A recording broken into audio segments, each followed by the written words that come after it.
And good evening, ladies and gentlemen. Welcome to All Sports West New York. Your old buddy Bob Kaczynski back with you another Tuesday night. This is our last show at 7:30. Next week we'll be on at 6:30 on Tuesday night, starting off the new fall season. More on that later. In studio tonight, we will have from the Buffalo News, Jay Skurski, who of course following the Buffalo Bills. We'll be talking Bills.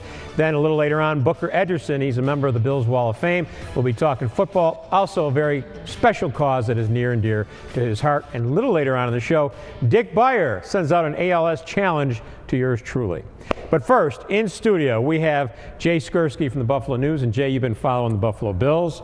And, aside from that, you're a nice Polish kid from Lewiston, so I got to have you on.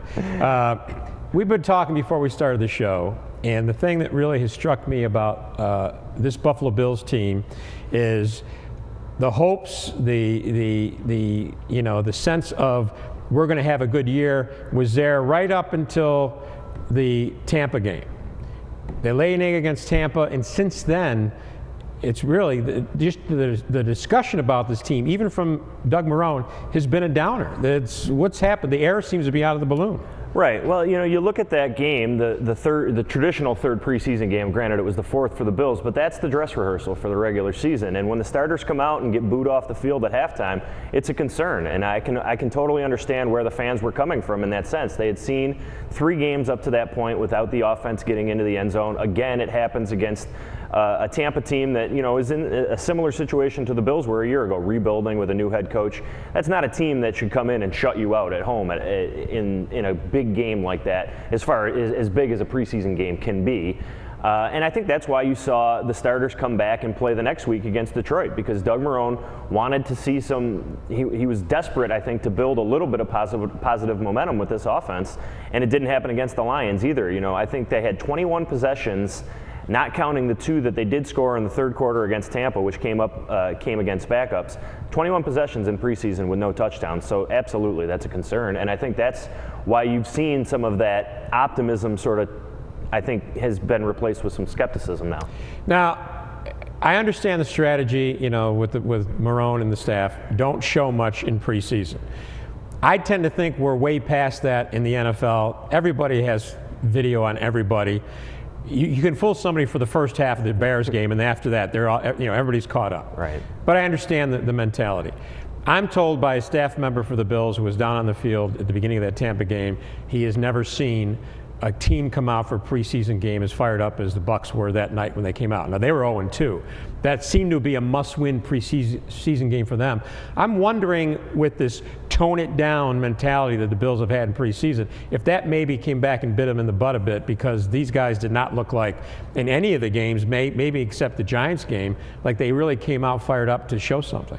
Yeah, and a lot of the comments that I heard after that Tampa game was a variation of, we didn't come out prepared, or we just didn't have it. We didn't have it early, and that's a concern. Why are you not ready? Why is this team not ready to play? As I said earlier, I mean, yes, it's the preseason, but that was the one game that you would expect, especially considering, it was the first home game in a renovated stadium, a sellout. People are excited. They want to see a good product, and to come out as flat as they did is absolutely a concern. Right. Does that fall on the coaching staff? I think a little bit. I think a lot of it actually has to. This coaching staff, I mean, they brought in help for Manuel. He's got a quarterback coach now. He's got an offensive advisor or senior consultant, assistant, whatever, senior assistant. And you've got Hackett. So they've definitely got some people that taking a look at him. And Ron Jaworski did a great job, I think, about a week ago on ESPN, pointing out the mechanical flaws in EJ's game. He doesn't seem to be progressing from a standpoint of what they're trying to correct, especially with footwork. Certainly not at the speed I think that fans would like to see it, because the tangible results which would come in the games have not been seen yet. Now, that's not to say that, behind the scenes or in the film review of training camp practices and things like that there haven't been positives. The staff will tell you that there has, but as I said, you judge, and we all judge performances on wins and losses, even in the preseason. Maybe less so in the preseason. We judge it more on production and what you see when you're out and when he's out there. And we didn't see a lot of touchdowns. We saw none really, if you consider against just starting defenses. So that's an absolute concern. It's not to say that, we do have to pump the brakes a little bit. It is still the preseason. It's not to say that he can't get there, but I don't think it's I don't think the speed with which people are hoping that he would be progressing, I haven't seen that yet, and I don't think anybody can say that they have. What do you expect coming out this Sunday against the Bears? I think it's going to be tough. I mean, you're going into another team's home opener. They're going to be excited. I think the Bears have a terrific offense, and I worry a little bit about what we've seen from the Bills, just how ready they're going to be and how confident they're going to be, especially on offense. They haven't had a lot to build from on offense, and you mentioned, yes, they've kept it vanilla, but you'd still like to see them going into this game, I think, with a little bit more confidence than what they're going to be taking into it. Speaking of confidence, do you think EJ is lacking in confidence, especially considering his teammates did not vote him in as a captain?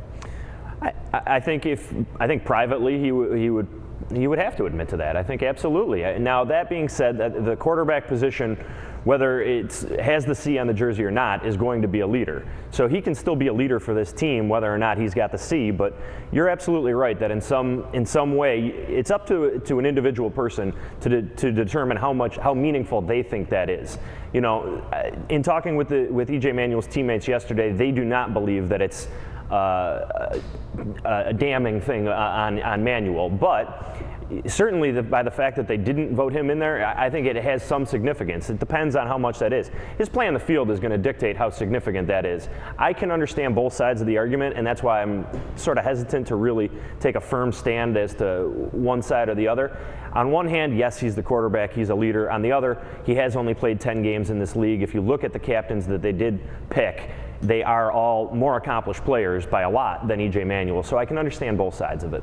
Okay, we're going to have more with Jay Skurski coming up right here on All Sports West New York right after this.